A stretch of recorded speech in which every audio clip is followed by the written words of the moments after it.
living means working. So to get the most out of life, men looked for a way of making machines do some of their work. Wind was one answer, but it was not always reliable. They turned to another form of energy, and discovering that heat could drive machines, they opened up a great new reservoir of reliable power. New industries were born and new towns built to serve them. The arrival of the heat engine changed the whole way of life for people in many parts of the world. The first practical heat engines were driven by steam. Fed on coal and water, they were the foundation of the new industrial age. Day and night they worked, pumping, driving, turning, consuming each day thousands of tons of coal. During the 19th century, coal was by far the best fuel available. It also yielded a valuable byproduct, gas for lighting and heating. But this gas was now used for another purpose, as a source of power in the so-called atmospheric gas engine patented by Otto and Langen in 1860. For years, men had been trying to do away with boilers and to burn fuel inside the cylinder.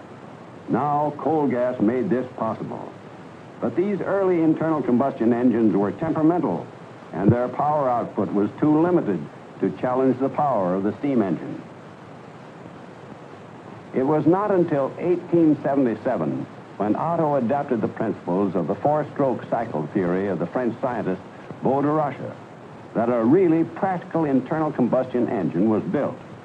The Otto silent gas engine, as it was known, was the forerunner of all modern four-stroke engines. First stroke, induction. A mixture of gas and air is drawn into the cylinder. Second stroke, compression. Third stroke, power. The mixture is ignited and expands, driving the piston outwards. Fourth stroke, exhaust. With the discovery of petroleum, a new source of power was born, and the internal combustion engine developed rapidly. Similar in principle to the gas engine, the gasoline engine had the advantage of utilizing an easy-to-handle fuel. Thus, it was ideal for use in the motor car. In contrast to the gasoline engine, another type of internal combustion engine was built in 1890. Designed by Ackroyd Stewart, this machine was used for driving stationary power plants. It ran on a heavier petroleum fuel and was known as the hot bulb oil engine. The engine comprises a vaporizer, or hot bulb, from which the hot gases pass through a narrow passage into the working cylinder. In the cylinder is a piston joined by a connecting rod to the crankshaft and a heavy flywheel. Before starting, the vaporizer is heated by a blow lamp to high temperature. The flywheel is then turned over by hand. Pure air is sucked into the working cylinder, and the oil fuel is sprayed into the hot bulb. During the second stroke, air and vaporized fuel are mixed together and compressed.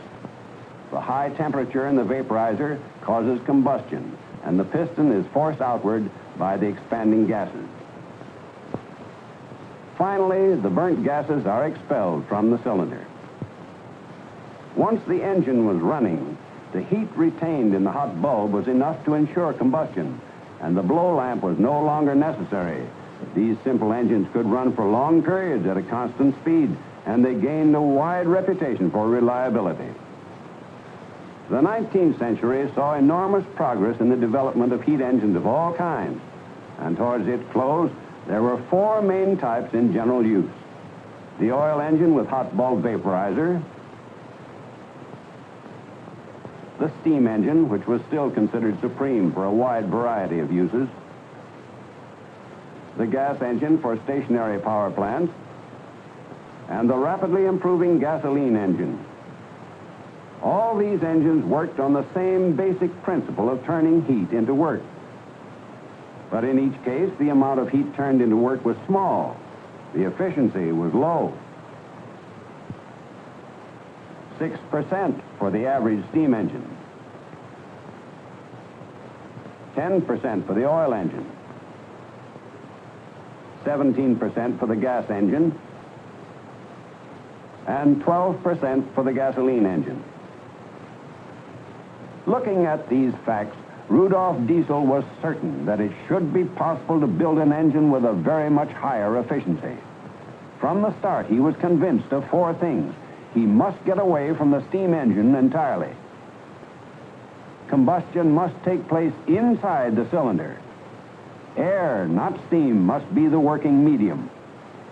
And finally, the air must be highly compressed so as to permit the greatest possible expansion. He remembered the pneumatic match, or fire piston. A small cylinder, usually made of wood or glass, into which a closely fitting piston or plunger could be inserted. The head of the piston was recessed so as to hold a piece of dry tinder. When the air in the cylinder was highly compressed, it became so hot as to cause the tinder to ignite. The fire piston gave a clue to a practical means of securing combustion inside the cylinder. Compression, ignition. Diesel adapted this principle to the internal combustion engine and described the cycle for the first time in 1892. A downward stroke of the piston. Pure air is sucked into the cylinder. The air is then compressed to the point where it reaches the temperature necessary for combustion. Fuel is introduced into the compressed air. Owing to the high temperature, it takes fire and produces heat, which is turned into work. During the fourth stroke, the spent gases are forced out of the cylinder. The first experimental engine was built at Augsburg in Germany during 1893. Most people were convinced that no machine would work at the high pressures which Diesel insisted were necessary for combustion and essential for high thermal efficiency. Schluss, Riemen einrücken.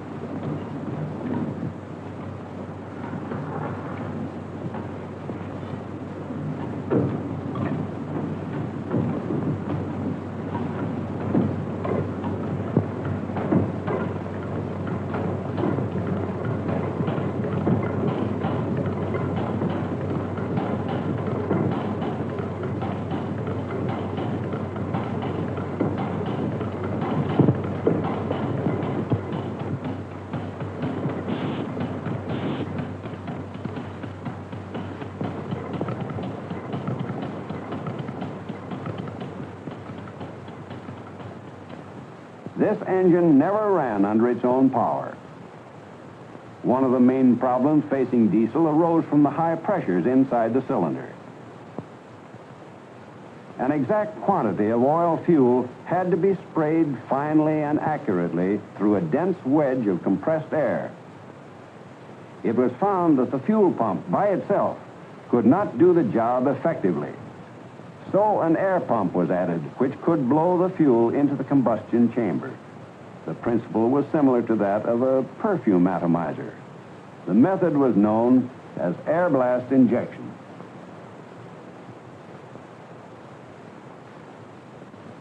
By 1894, a completely new and redesigned engine had been built, and preparations were complete for the first trial run.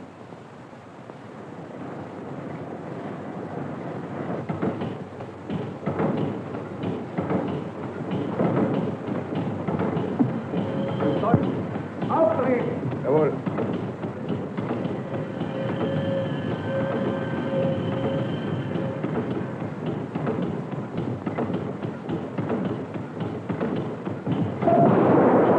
Endlich!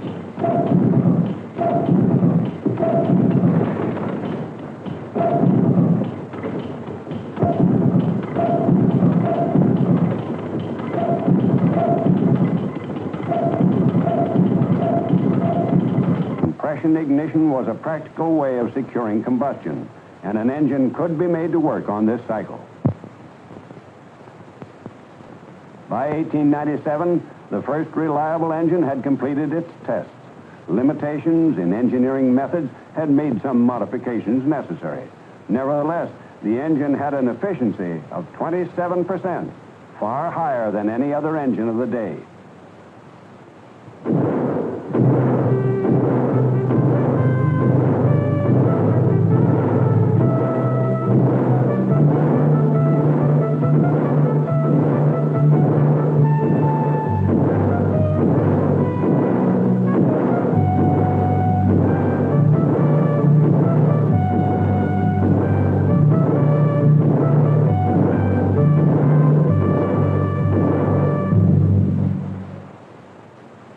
By the turn of the century, the diesel engine was in regular production. The first models built under license were large single-cylinder units with a maximum speed of less than 200 revolutions per minute. Manufacturers in various countries made some modifications to the original design, and a few horizontal engines were built. These were reminiscent of Ackroyd Stewart's earlier engine, but with much higher compression and no hot bulb.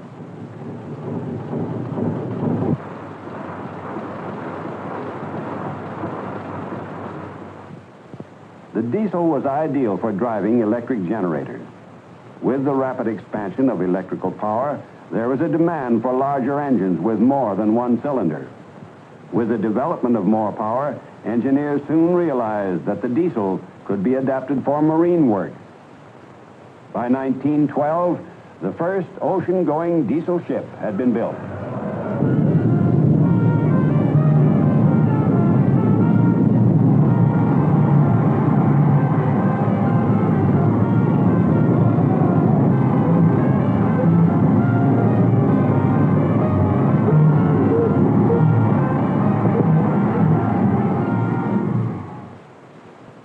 The Selandia of 7,400 tons was built at Copenhagen by Burmeister and Wayne.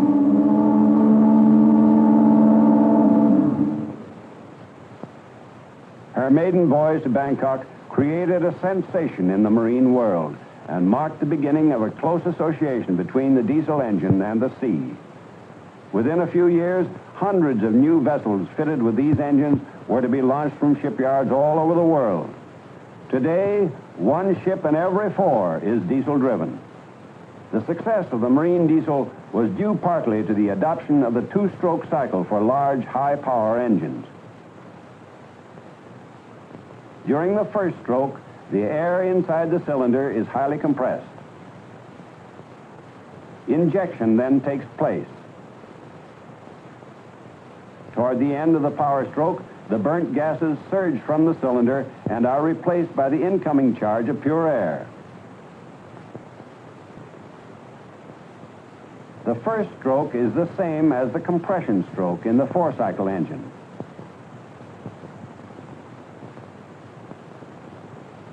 The second stroke combines power, exhaust, and induction and completes the cycle.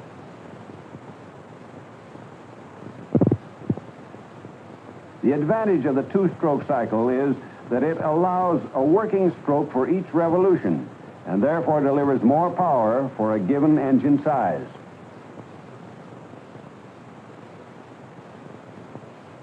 But more power was not the only requisite.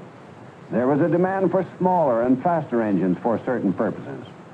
Comparatively light engines for submarines had been built before 1920. But the air blast injection system was cumbersome, inefficient, and unsuited to high speeds. There seemed to be a limit to progress in this direction.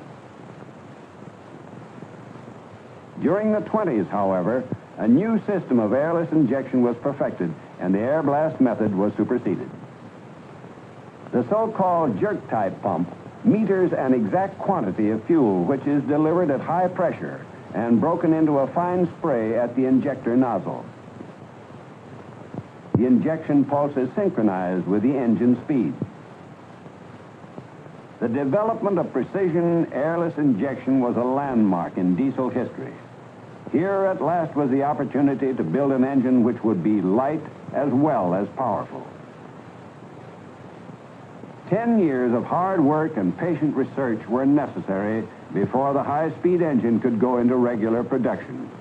These engines are more sensitive than the low-speed types, and a great deal of work on combustion problems and the development of new fuels and lubricants was necessary. Then there were other aspects. For example, trucks, tractors, and small boats fitted with high-speed diesel engines may have to work in regions with temperature well below zero. Practical tests of starting and running at these low temperatures were carried out in special laboratories. This is only one example of the vast field of research and experiment which lies behind the production of the modern diesel. Today, engines of all types and sizes are in large-scale production throughout the world. Medium-speed engines for express trains, small high-speed engines for trucks and buses, diesels for tractors and bulldozers and agricultural machines, miniature engines for model cars and model aircraft, huge double-acting types for generating electrical power and for driving ships, two-stroke and four-stroke engines for 100 uses. The diesel has always had a reputation for efficiency and reliability. Like every other machine, it owes much to the past. To Ackroyd Stewart, whose early work laid the foundation for the solid injection engine. To the pioneers who discovered how to turn heat into work. To the scientists who learned about the nature of heat. To the engineers who have adapted their theories to practice. And to the petroleum technologists who have constantly developed new and better fuels and lubricants. It is through their work and knowledge that we have the modern diesel, the most efficient and most versatile of all heat engines.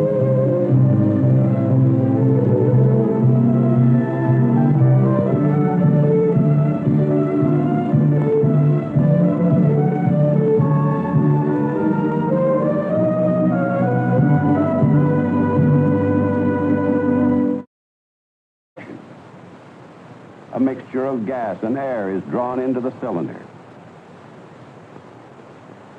Second stroke, compression.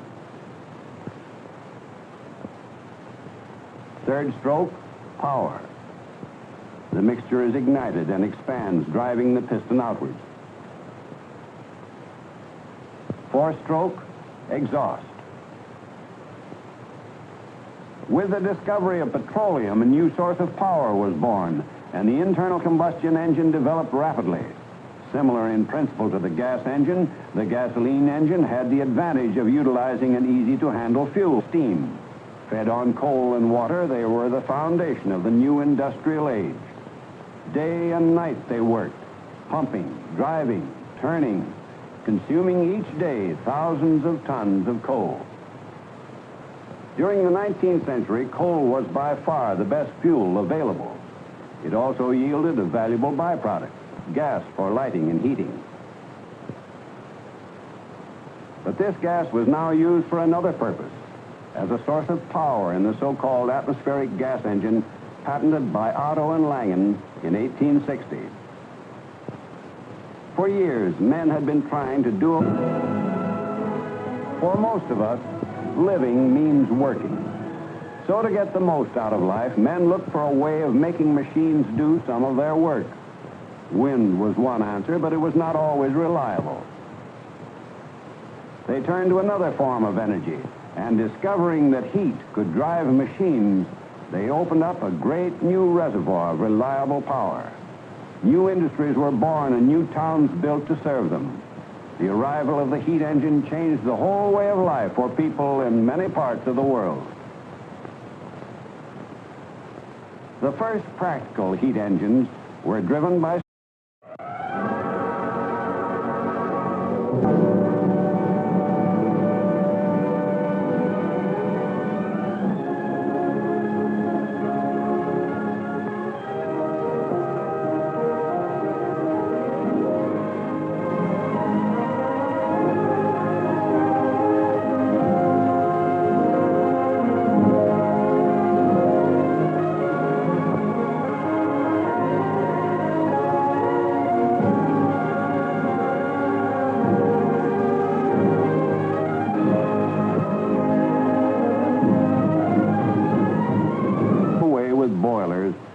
burn fuel inside the cylinder.